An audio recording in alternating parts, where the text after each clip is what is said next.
اومدیم با آموزش چطوری سنس بروکن و بازیمون این بروکن بشه. خب سریع میخوام بهتون توضیح بدم که وقتی نداره.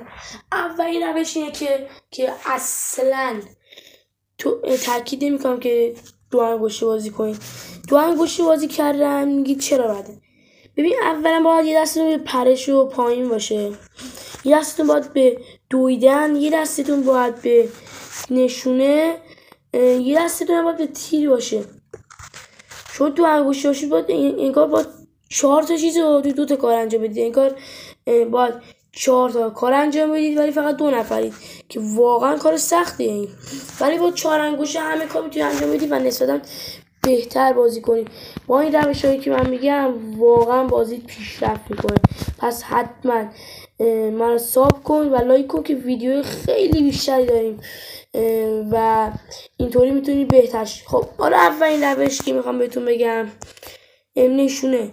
میدید نشونه رو من ول میکنم خودش ول میشه. خب این یکی از مهماست که به درد کاملا استایپ میخوره. الان بهتون یه شات استایپ نشون میدم که ببینید استایپ الان بگیرم.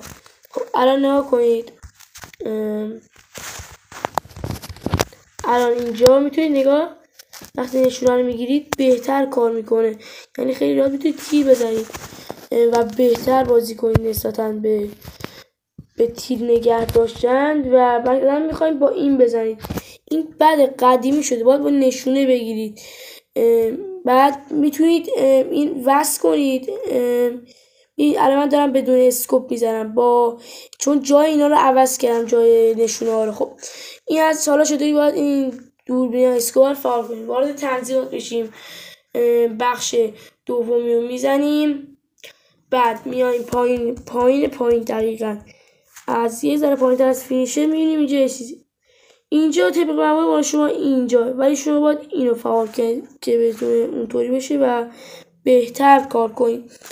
دومی روش که یکی مهماست کلاستونه. خب حالا کلاس یعنی چی؟ همین چیزایی که پرت می‌کنیم و استفاده می‌کنیم به این میگن کلاس و شما میتونید با اینا خیلی بازیتون رو پیشرفت بدید. یعنی با این کلاس هایی که میتونید انجام بدید یکی از اساسیاست. یعنی میتونید کلاس نینجا رو بردارید باش خوب بازی کنید، کلاس موشک انداز رو بردارید، نمیدونم کلاس سپر بردارید، کلی کلاس دیگه است که باید بردارید. یکی از مهمه این از آموزش امروز که میتونید بهترین کار رو انجام بدید. و اگر ویدیوهای بهتری میخواین تو چنلمون هست، چنل رو ساب کنید و لایک کنید.